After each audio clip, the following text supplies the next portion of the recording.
ప్రతి సంవత్సరం అక్టోబర్ నుండి నవంబర్ మధ్య కాలంలో కార్తీక మాసాన్ని జరుపుకుంటారు. అంటే దీపావళి ముగిసిన తర్వాత రోజు నుండి కార్తీక మాసం మొదలవుతుంది. కార్తీక మాసాన్ని మొత్తం 30 రోజుల పాటు జరుపుకుంటారు. ఇప్పుడు కార్తీక మాసం అంటే ఏంటి, ఈ మాసానికి కార్తీకం అనే పేరు ఎలా వచ్చిందో తెలుసుకుందాం. ఇంగ్లీష్ క్యాలెండర్ లో జనవరి, ఫిబ్రవరి, మార్చ్ అలా డిసెంబర్ వరకు 12 నెలలు ఉంటాయి. అలానే మన హిందూ క్యాలెండర్ లో కూడా 12 నెలలు ఉంటాయి. వాటినే మాసాలు అని అంటారు. ఇంగ్లీష్ క్యాలెండర్ లోని నెలలకు పేర్లు ఎలా అయితే ఉంటాయో అలానే మన హిందూ క్యాలెండర్ లో ఉన్న నెలలకు కూడా పేర్లు ఉంటాయి. వాటినే చైత్రం, వైశాఖం, జ్యేష్టం, ఆషాఢం, శ్రావణం, భాద్రపదం, ఆశ్వీజం, కార్తీక మాసం, ఇంకో 4 నెలలకు కూడా పేర్లు ఉంటాయి. మన హిందూ క్యాలెండర్ చంద్రుడి మీద ఆధారపడి ఉంటుంది. మన హిందూ క్యాలెండర్ లో ఉన్న ప్రతి నెలకు ఒక నక్షత్రం పేరు ఉంటుంది. అంటే ఆ నెలలో చంద్రుడు ఏ నక్షత్రం దగ్గర ఉంటాడో ఆ నక్షత్రం పేరును ఆ నెలకు పేరుగా పెడతారు. కార్తీక మాసంలో చంద్రుడు కృతికా నక్షత్రం దగ్గర ఉంటాడు. శివుడు మరియు పార్వతీదేవికి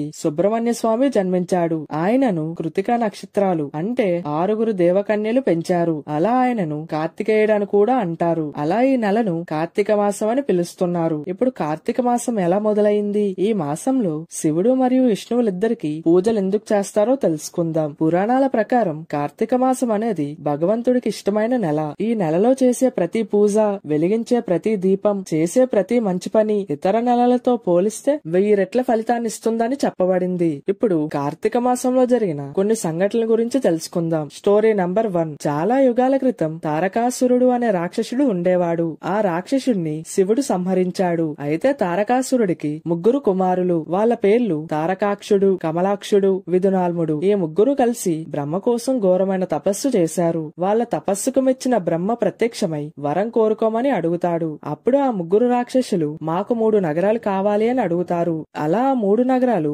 ఒకేసారి ఒకే లైన్ లో వచ్చినప్పుడు మాత్రమే ఆ రాక్షసుల్ని అలాగే ఆ నగరాల్ని నాశనం చేయగలిగేలా వరాన్ని పొందుతారు. అది కూడా ఒక బాణంతో మాత్రమే. ఆ 3 నగరాలు ఎలా ఉంటాయంటే, మొదటిది బంగారంతో చేసి ఉంటుంది. ఈ నగరం ఆకాశంలో ఉంటుంది. రెండోది వెండితో చేసి ఉంటుంది. ఈ నగరం మేఘాల్లో ఉంటుంది. మూడోది ఇనుముతో చేసి ఉంటుంది. ఈ నగరం భూమిపై ఉంటుంది. అయితే 3 రాక్షసులు ఈ 3 నగరాలు ఒకే లైన్ లోకి ఎప్పటికీ రావు అని ఆలోచించి అలా వరాన్ని పొందారు. కానీ మనం ఒకటి ఆశిస్తే సృష్టి మరొకటి చేస్తుంది. ఈ 3 నగరాలను కలిపి త్రిపుర అని పిలుస్తారు. అలా ఈ 3 రాక్షసులు దేవతలను, ఋషులను ఇబ్బంది పెట్టడం మొదలుపెట్టారు. అప్పుడు దేవతలందరూ కలిసి శివుడి దగ్గరికి వెళ్లి సహాయం కోరారు. శివుడు సరైన సమయం కోసం ఎదురు చూశాడు. అలా కార్తీక పౌర్ణమి రోజున ఆ 3 నగరాలు ఒకే లైన్ లోకి వచ్చాయి. అదే సమయంలో విశ్వకర్మ రథాన్ని తయారు చేశాడు. బ్రహ్మదేవుడు ఆ రథానికి రథసారథి అయ్యాడు. విష్ణువు బాణమయ్యాడు. అగ్నిదేవుడు ఆ బాణం యొక్క చివర్లో అగ్నిగా మారాడు. అలా శివుడు ఆ బాణాన్ని వదిలాడు. ఆ ఒక్క బాణంతో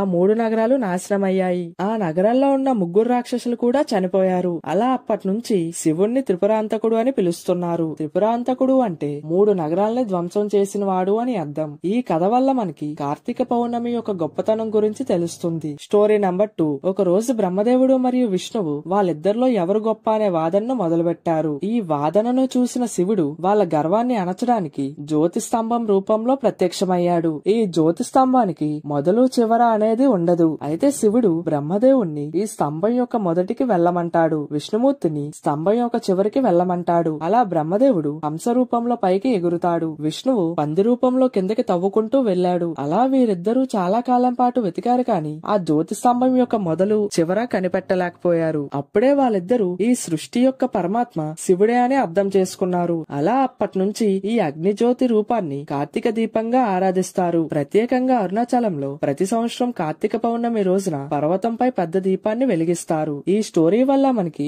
దీపం యొక్క ప్రత్యేకత తెలిసింది. Story number 3. ఒక రోజు కార్తీక మాసంలో దేవతలు మరియు రాక్షసులు కలిసి క్షీరసాగర మదనం చేశారు. దీన్ని సముద్ర మదనం అని కూడా అంటారు. అలా సముద్రాన్ని మదిస్తున్నప్పుడు సముద్రం నుండి హలాహలా విషం బయటికి వచ్చింది. ఈ హలాహలా విషం చాలా ప్రమాదకరమైనది. సమస్త లోకాన్ని నాశనం చేయగలదు. ఆ సమయంలో సమస్త సృష్టిని కాపాడడానికి పరమేశ్వరుడు ఆ విషాన్ని తాగి తన గొంతులో ఉంచుకున్నాడు. అలా అప్పటి అప్పటి నుంచి పరమేశ్వరుణ్ణి నీలకంఠుడు అని అంటున్నారు. అలా అప్పటి నుంచి దేవతలు కార్తీక మాసంలో ఉపవాసాలు చేస్తూ దీపాలు వెలిగిస్తూ పరమేశ్వరుడికి కృతజ్ఞతలు తెలుపుతున్నారు. ఈ కథ వల్ల మనకి కార్తీక మాసాల్లో ఉపవాసాలు చెయ్యాలి అని తెలుస్తుంది. Story number 4. పురాణాల ప్రకారం బృందాదేవి అనే ఒక అమ్మాయి ఉండేది. ఆమె శ్రీ మహావిష్ణు యొక్క భక్తురాలు. ఆమె శ్రీ మహావిష్ణుని పెళ్లి చేసుకోవాలని కోరుకుంది. కానీ అలా జరగలేదు. చివరికి బృందాదేవి జలంధరుడు అనే రాక్షసుణ్ణి పెళ్లి చేసుకుంది. బృందా యొక్క పవిత్రత వల్ల జలంధరుడికి అపార శక్తి వచ్చింది. ఆ శక్తితో జలంధరుడు ముల్లోకాల్ని నాశనం చేయాలని చూసేవాడు.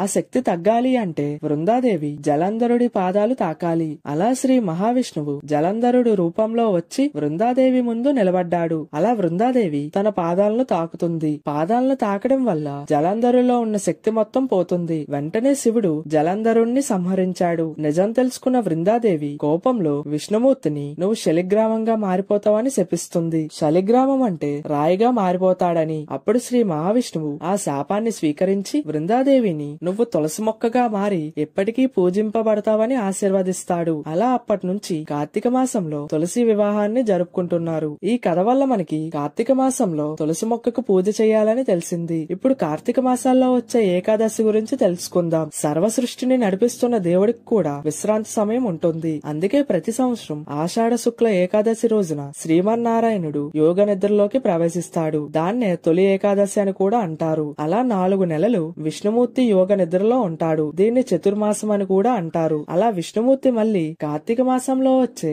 ఉత్తాన ఏకాదశి రోజున మేల్కొంటాడు. ఉత్తాన ఏకాదశిని ప్రబోధిని ఏకాదశి అని కూడా అంటారు. అందుకే కార్తీక మాసంలో వచ్చే ఏకాదశులు చాలా పవర్ఫుల్. కానీ సోమవారాలు మాత్రం ప్రత్యేకమైనవి. ఎందుకంటే సోమవారం అనేది శివుడి రోజు. కార్తీక సోమవారాల గురించి పురాణాల్లో ఒక కథ ఉంది. అదేంటంటే ఒకసారి దేవతలు మరియు ఋషులు బ్రహ్మదేవుణ్ణి కలిసి ఏ మాసం ఏ రోజు శివారాధన చేస్తే ఎక్కువ ఫలితం వస్తుందని అడుగుతారు. అప్పుడు బ్రహ్మదేవుడు కార్తీక మాసంలో సోమవారం రోజు ఉపవాసం చేసి శివలింగాన్ని పూజించిన వాడు అనేక జన్మల పాపాల నుండి విముక్తి పొందుతాడని అతను కైలాసానికి చేరుకుంటాడని చెప్తాడు. కార్తీక మాసం నెలలో విష్ణువు యోగ నిద్రలో ఉంటాడు. కాబట్టి ఆ సమయంలో భక్తులు శివారాధనను ఎక్కువగా చేస్తారు. ఈ కార్తీక మాసంలో సూర్యకాంతి తక్కువగా ఉంటుంది. అంటే త్వరగా చీకటి పడుతుంది. అందుకే సాయంత్రం వేళల్లో దీపాల్ని వెలిగించడం వల్ల కాంతి ప్రకాశిస్తుంది. ఇప్పుడు కార్తీక మాసాల్లో ఉపవాసాలు ఎందుకు చేస్తారో తెలుసుకుందాం. కార్తీక మాసం సమయంలో టెంపరేచర్స్ మారుతూ ఉంటాయి. ఈ మార్పు వల్ల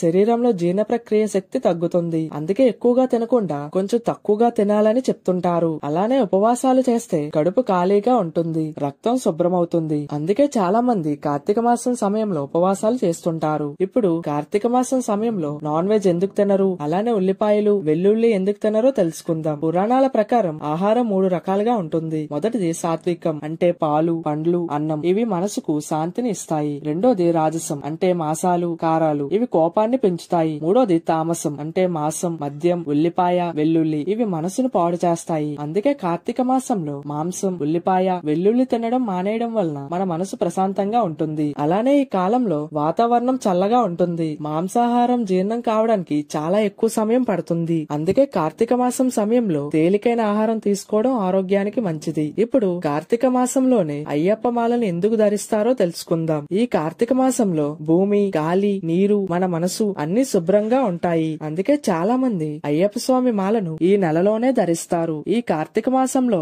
వాతావరణం చల్లగా ఉంటుంది. మానవ శరీరం ఉపవాసానికి, పూజకి, జపానికి తగినట్లు ఉంటుంది. అందుకే భక్తులు ఈ కాలంలో మాల వేసుకొని 41 రోజుల దీక్షను ప్రారంభిస్తారు.